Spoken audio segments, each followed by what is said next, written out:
आदाब मुंसिफ टीवी में आपका इस्तकबाल है। मुंसिफ जोहार की खबरों के साथ मैं हूं मोनिस अनवर। देखेंगे तमाम बड़ी खबरें। आगाज हेडलाइंस के साथ। सुर्खियों को पेश करने में ताउन किया है डॉक्टर ऑर्थो ऑयल के साथ साथ डॉक्टर ऑर्थो कैप्सूल्स साथ लेना ना भूलें। सीएम हेमंत सोरेन अपने मैरिज एनिवर्सरी के मौके पर पत्नी के साथ पहुंचे रजरप्पा। मां छिन्नमस्तिका मंदिर में टेका माथा।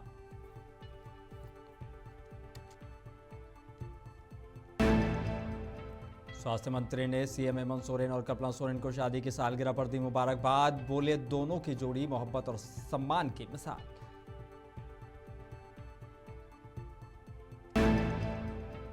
जामताड़ा निकाय चुनाव में उम्मीदवारों को मिले चुनाव चिन्ह। सभी उम्मीदवारों ने अपने चुनाव चिन्ह के साथ भरी हुंकार।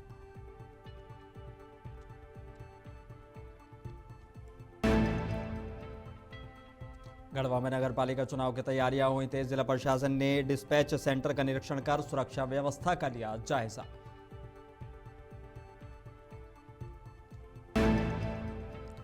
और गोमिया में हाथियों के हमलों से 5 लोगों की मौत। गुस्साए ग्रामीणों ने वन विभाग की टीम को बनाया बंधक।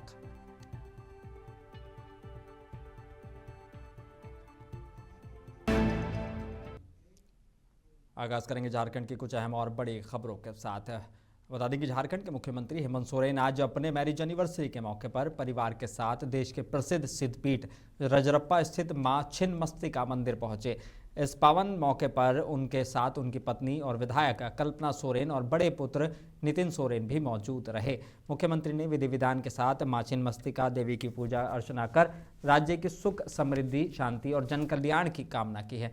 मंदिर परिसर में मुख्यमंत्री दंपति ने श्रद्धा और भक्ति भाव के साथ पूजा संपन्न की। पूजा के क्रम में उन्होंने नारियल बलि दी और मंदिर के पुजारियों द्वारा रक्षा सूत्र बंधवाया। पूजा अर्चना के दौरान मुख्यमंत्री पूरी तरह भक्ति भाव में लीन नजर आए। पूजा अर्चना के बाद मुख्यमंत्री हेमंत सोरेन ने मीडिया से बातचीत के दौरान कहा कि मां छिन्नमस्तिका मंदिर के प्रति देश भर के लोगों की विशेष आस्था है। यह स्थल आध्यात्मिक ऊर्जा और श्रद्धा का प्रमुख केंद्र है। आज हम लोग अपने विवाह के वर्षगांठ के अवसर पर यहाँ मां का आशीर्वाद लेने आए हैं। उन्होंने कहा कि मां की कृपा से झारखंड निरंतर विकास के पथ पर आगे बढ़े, यही दुआ करता हूं। ऐसा कोई प्रेस कॉन्फ्रेंस या ये देने की आवश्यकता नहीं है। आपको पता है देखिए क्या गिर गया। मां छिन्नमस्तिका के इस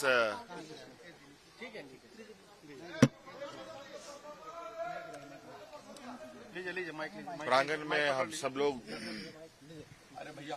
मां के दर्शन के लिए आए हैं और आप देख रहे हैं काफी सारे लोग भी आए हैं। ये हम लोगों की एक आस्था परंपरा है और आज हम लोगों ने भी पूजा अर्चना की। और झारखंड के स्वास्थ्य मंत्री डॉक्टर इरफान अंसारी ने मुख्यमंत्री हेमंत सोरेन और उनकी पत्नी कल्पना सोरेन को उनकी शादी की सालगिरह पर मुबारकबाद दी है। मंत्री ने अपने सोशल मीडिया एक्स पर पोस्ट करते हुए लिखा कि ये मौके पर प्रेम, एहतराम और मजबूत पारिवारिक मूल्यों का प्रतीक बताया। डॉक्टर इरफान अंसारी ने कहा कि मुख्यमंत्री दंपति की जोड़ी आपसी मोहब्बत, भरोसे और पाक रिश्ते की खूबसूरत मिसाल है। उन्होंने कहा कि दोनों के भीतर करुणा, रहम और मानवीय संवेदना समाज के लिए प्रेरणा स्रोत है। स्वास्थ्य मंत्री ने अपने संदेश में उस कठिन दौर का भी उल्लेख किया जब मुख्यमंत्री हेमंत सोरेन चुनौतीपूर्ण परिस्थितियों से गुजर रहे थे। उन्होंने कहा उस वक्त कल्पना सोरेन ने साहस और दृढ़ता के साथ परिवार को संभाला और मजबूत संबल बनी। डॉक्टर इरफान अंसारी ने दुआ की कि मुख्यमंत्री अब दंपति हमेशा सेहत, सुकून, खुशियां और बरकत अल्लाह उनको फरमाए। उन्होंने दोनों के उज्जवल और सुखद दाम्पत्य जीवन की कामना की है।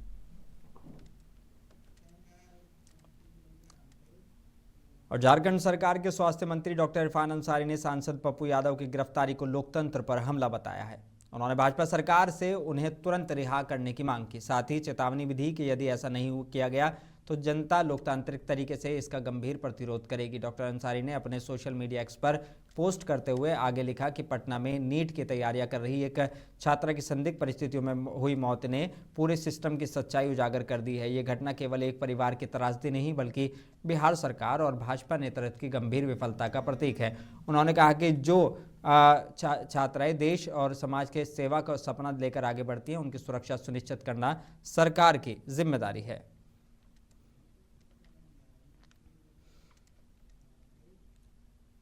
जामताड़ा में नगर निकाय चुनाव को लेकर उम्मीदवारों को चुनाव चिन्ह आवंटित कर दिए गए हैं। चुनाव चिन्ह मिलते ही उम्मीदवारों और समर्थकों में उत्साह देखने को मिल रहा है।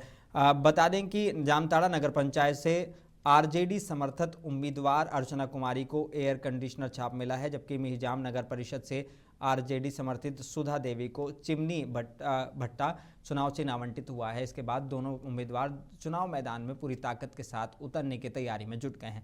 अर्चना कुमारी ने कहा कि हम विकास के मुद्दे पर चुनाव लड़ रहे हैं और जनता का भरपूर समर्थन भी मिल रहा है। सुधा देवी ने बताया कि क्षेत्र में पानी, बिजली और बुनियादी सुविधाओं को प्राथमिकता देंगे। आरजेडी जिला अध्यक्ष दिनेश यादव ने कहा कि नामांकन के बाद से ही जनता का झुकाव हमारे उम्मीदवारों की तरफ है। लोग विकास और परिवर्तन चाहते हैं। अब देखना होगा कि जनता किसे अपना समर्थन देती है। मिहिजाम नगर परिषद से राजद समर्थित उम्मीदवार सुधा देवी को चिमनी भट्टा छाप पहचान मिला है और नगर पंचायत जामताड़ा से अर्चना कुमारी को एयर कंडीशन छाप, ये भी राजद समर्थित उम्मीदवार हैं। और जिस दिन से दोनों ने नॉमिनेशन किया है उस दिन से ही लोगों का झुकाव है, क्योंकि लोग विकास चाह रहा है कि किसी भी तरह से मिहिजाम नगर परिषद और जामताड़ा नगर पंचायत में विकास हो। और विकास की ओर अब जनता, आज के लोग को विकास चाहिए, सुविधा चाहिए, पानी चाहिए, बिजली चाहिए, इसलिए जो है लोग इन दोनों के प्रति, और खासकर जहाँ मिहिजाम में से जो है सुधा देवी खड़ा है, वहाँ जो है बहुत कैंडिडेट हैं, लेकिन सबका उद्देश्य वही है। हम नहीं कह रहे हैं कि पीछे वाले खराब काम के, लेकिन विकास जिस अनुपात में होना चाहिए था, लगातार एक ही आदमी के द्वारा वहाँ जो कि शहर सरकार चलाए, लेकिन आज का जो स्थिति है, परिस्थिति जो है, चाहे वो जामताड़ा नगर पंचायत हो, चाहे नगर परिषद मिहिजाम हो, वहाँ जो है उस अनुपात से विकास नहीं हुआ है। इसलिए लोगों का कहना है कि यहाँ परिवर्तन चाहिए और विकास चाहिए। सिंबल एयर कंडीशनर है और ऐसे प्रचार करेंगे और अपने जनता को जागरूक करेंगे और विकास के लिए लड़ेंगे हम लोग। यदि जनता समर्थन देती है, हम जीत जाते हैं। जनता के लिए बहुत कुछ करेंगे, मन में बहुत है। जनता समर्थन देगी तो विकास करेंगे और शिक्षा व्यवस्था भी करेंगे और मन में बहुत है। जब जीतेंगे तो सब करेंगे। क्या छाप मिला आपको? चिमनी छाप। आप आगे और क्या जनता के बीच कैसे जाएंगे? जनता हमको चाह रहा है, जीते, रोड बनाएंगे, नाली बनाएंगे और विकास करेंगे। जनता हमको चाह दिया है, हम विकास करेंगे।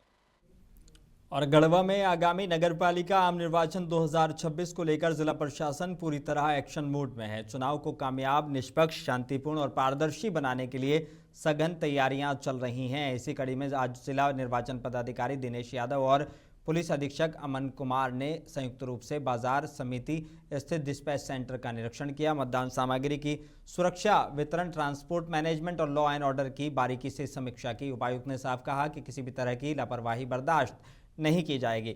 वहीं एसपी ने भरोसा दिलाया कि सुरक्षा व्यवस्था पूरी तरह मजबूत रहेगी।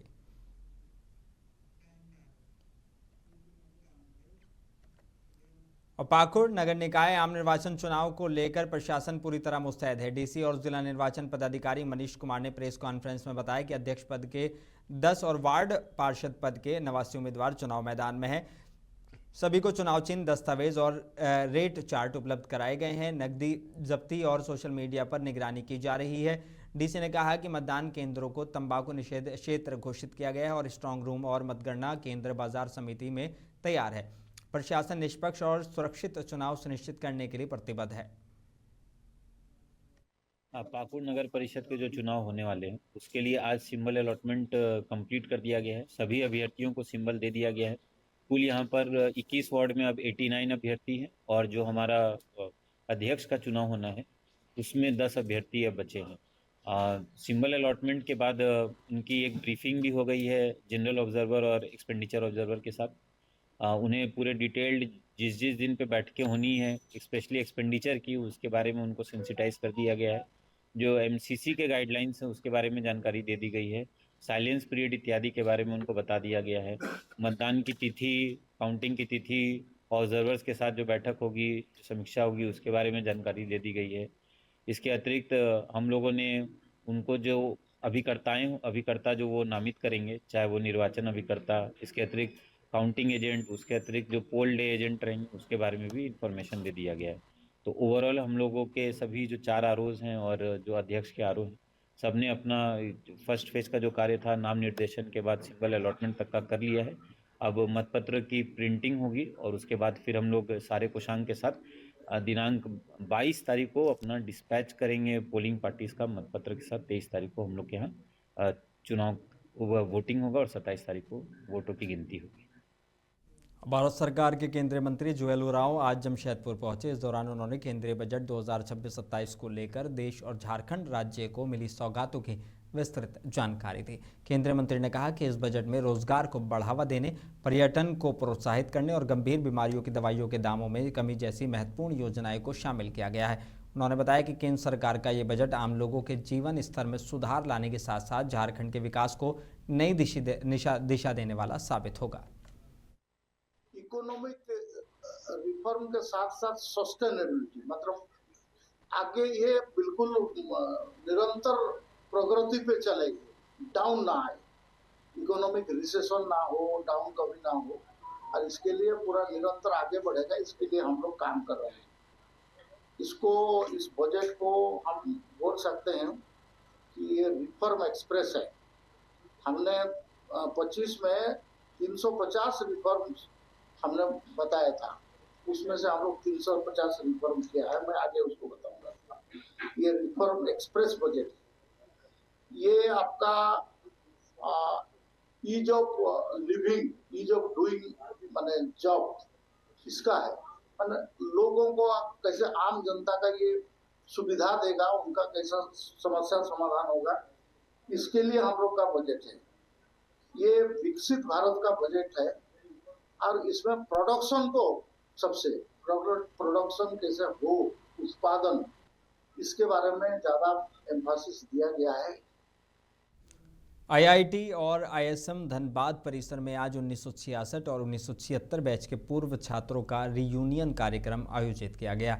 कैंपस के खूबसूरत फ्लावर गार्डन में आयोजित इस कार्यक्रम में पूर्व छात्र अपनी धर्मपत्नियों के साथ शामिल हुए और वर्षों पुरानी यादों को ताज़ा किया। रंग बिरंगे फूलों और हरियाली के बीच दोस्त आपस में मिले, तस्वीरें खिंचवाईं और छात्र जीवन के सुनहरे पलों को याद किया। लंबे वक्त बाद मिले साथियों के चेहरों पर खुशी और भावुकता साफ नजर आई। 50 साल के बाद आज कॉलेज में आए हैं, हाँ, और हम लोग का बैच का गोल्डन जुबिली यहाँ मनाया जा रहा है। तो हमारे बैच से मैक्सिमम लोग यहाँ उपस्थित हैं अपनी अपनी धर्मपत्नियों के साथ। तो हमें बहुत अच्छा लगा, पुरानी बातें याद आई, हाँ, पुराने लोगों से मुलाकात हुई और एक दूसरे को नाम और बात पूछकर पता लगा कि ये कौन है।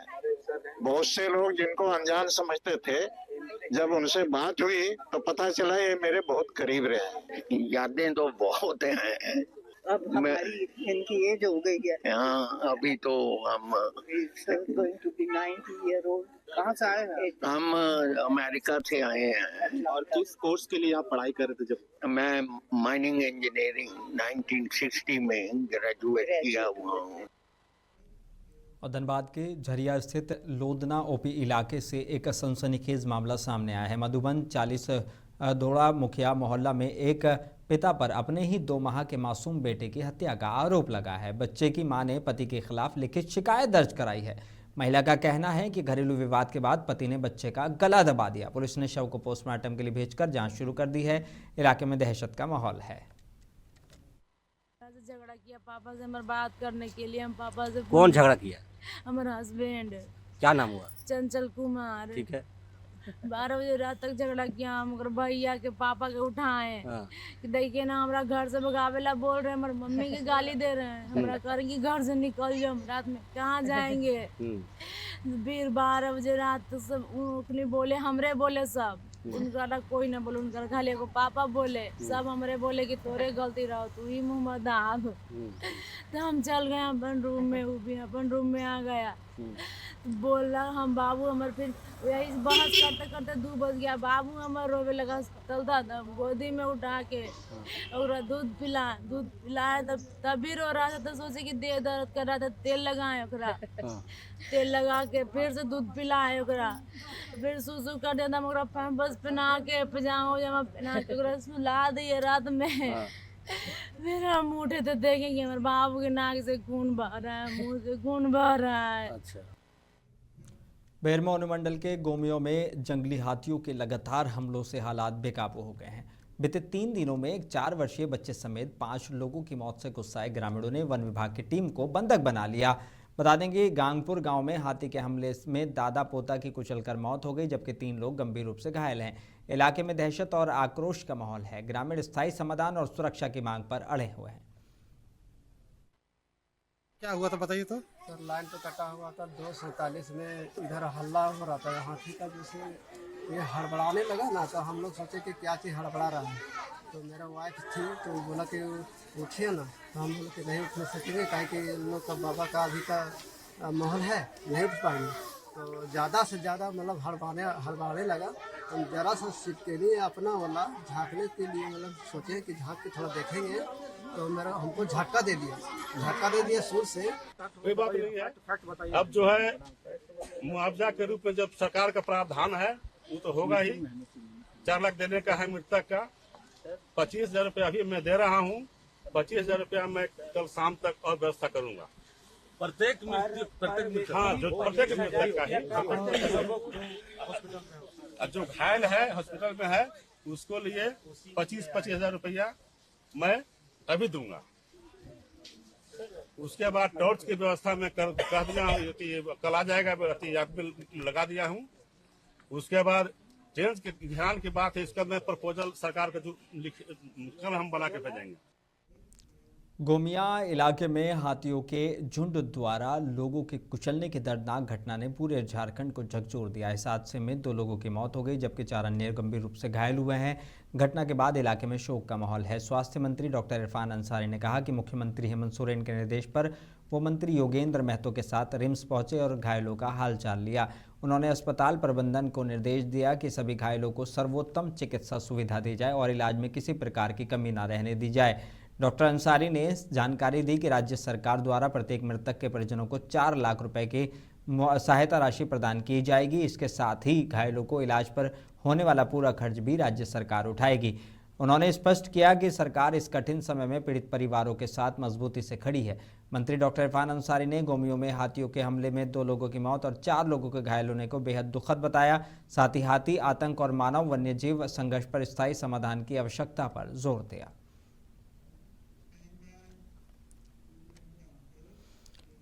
कभी तकनीक, उद्योग और श्रम का गौरव रही धनबाद की ऐतिहासिक रोपवे प्रणाली अब इतिहास के पन्नों में सिमटती जा रही है। दशकों तक कोयला और बालू ढुलाई को आसान बनाने वाली ये व्यवस्था अब जर्जर होकर खतरे का रूप ले चुकी थी, जिसे प्रशासन द्वारा हटाया जा रहा है। झरिया सिंदरी मुख्य मार्ग पर नूनुडी दुर्गा मंदिर के समीप सड़क के ऊपर से गुजर रही जर्जर रोपवे संरचना को जिला प्रशासन ने सुरक्षित तरीके से हटवा दिया है। बता दें कि लंबे वक्त तक ये ढांचा हादसे को न्योता दे रहा था और किसी भी समय जानलेवा साबित हो सकता था। ऐसे में जर्जर रोपवे के बने रहने से बड़ी हादसे की आशंका बनी हुई थी। प्रशासन ने सुरक्षा को प्राथमिकता देते हुए पहले गैस कटर से ढांचे को काटा और फिर क्रेन की मदद से पूरी संरचना को डिसमेंटल किया गया। CCL के कई ऐसे ओवरहेड रोपवे हैं जो सालों से नहीं दशकों से धनबाद में दिखते हैं। बचपन से हम लोग उसको देख रहे हैं, लेकिन उस पर कभी कोई संज्ञान नहीं लिया है। तो हम लोगों ने उसको संज्ञान में लिया है और ऐसे सभी फालतू के रोपवे जो रोड को बाधित भी कर रहे हैं, खतरे का द्योतक है। कभी कोई लोहा चोरी के मकसद से अगर कोई उसमें जाता है तो फंस के उसको कुछ हानि भी हो सकती है, जैसा कि अभी सेल के माइंस में हुआ। तो ऐसी कोई अप्रिय घटना नहीं घटे उससे पहले हम लोग इस तरह के सभी स्ट्रक्चर्स को नियम से हटा लें। और भारतीय अंडर 19 क्रिकेट टीम ने एक बार फिर दुनिया को अपनी ताकत दिखाई है। बता दें कि जिम्बाब्वे के हरारे स्पोर्ट्स क्लब में खेले गए फाइनल मैच में टीम इंडिया ने इंग्लैंड को पूरी तरह हराकर छठी बार आईसीसी अंडर 19 वर्ल्ड कप का खिताब अपने नाम कर लिया है। इस ऐतिहासिक जीत के बाद देश भर में जश्न का माहौल है। झारखंड के मुख्यमंत्री हेमंत सोरेन ने भी टीम को दिल से मुबारकबाद दी है। मुख्यमंत्री हेमंत सोरेन ने अपने सोशल मीडिया एक्स पर पोस्ट करते हुए लिखा कि युवा खिलाड़ियों ने अपने खेल और अनुशासन से देश का मान बढ़ाया। उन्होंने कहा कि यह जीत भारत के सुनहरे भविष्य का भरोसा दिलाती है और पूरे देश को इन लड़कों पर नाज है।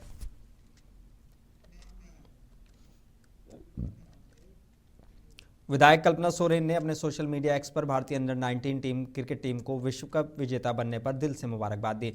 उन्होंने कहा कि युवाओं ने शानदार प्रदर्शन, अनुशासन और आत्मविश्वास के साथ भारत को मान बढ़ाया है। इस ऐतिहासिक जीत से भारतीय क्रिकेट का भविष्य उज्जवल है और आने वाले वर्षों में नई ऊंचाइयों का संकेत मिलता है। पूरे देश को टीम पर गर्व है।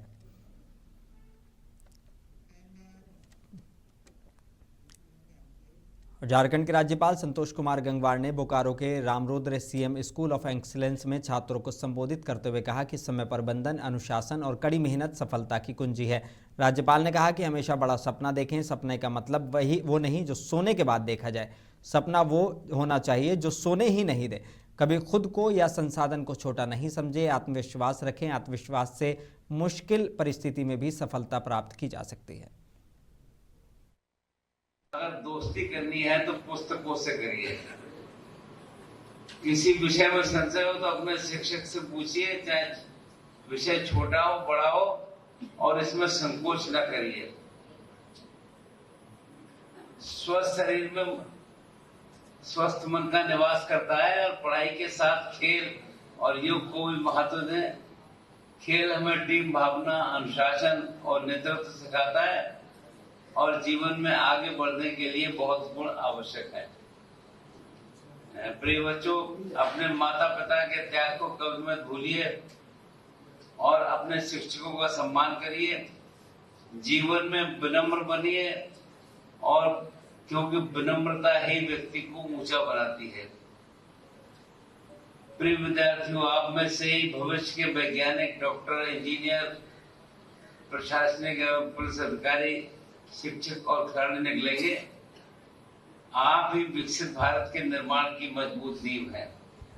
आप अपने भीतर वो विश्वास रखिए और ये विश्वास रखिए कि मैं ये काम कर सकता हूँ और मैं अवश्य करूंगा। आज का संकल्प आप जो करेंगे वो कल आपका भविष्य बनेगा। मैं आप सभी की उज्जवल भविष्य की कामना करता हूँ और इतना कह सकता हूँ, यदि आप में रुचि है, जो कोई समस्या आपको समझ में नहीं आ रही है, अपने वरिष्ठ अध्यापकों से पूछिए या आप चाहें तो पत्र लिखकर हमको भेजिए। और झारखंड के मुख्यमंत्री हेमंत सोरेन ने कोडरमा में आयोजित जनसभा को संबोधित करते हुए केंद्र सरकार पर जमकर हमला बोला। सीएम ने कहा कि हम केंद्र सरकार से अपना हक अधिकार लेकर रहेंगे क्योंकि वो सारी चीजें आपके लिए हैं। आगे क्या कुछ कहा, देखिए रिपोर्ट। झारखंड के मुख्यमंत्री हेमंत सोरेन ने कोडरमा में जनसभा को संबोधित करते हुए केंद्र सरकार पर बड़ा हमला बोला। अपना हक अधिकार लेके हम लोग रहेंगे क्योंकि वो सारी चीजें आपके लिए है। और आज केंद्र सरकार को देखिए, अभी बजट इनका बना, झारखंड को ठेंगा दिखा दिया। अगर हम लोगों ने ठेंगा दिखा दिया, पूरा देश अंधकार में चला जाएगा।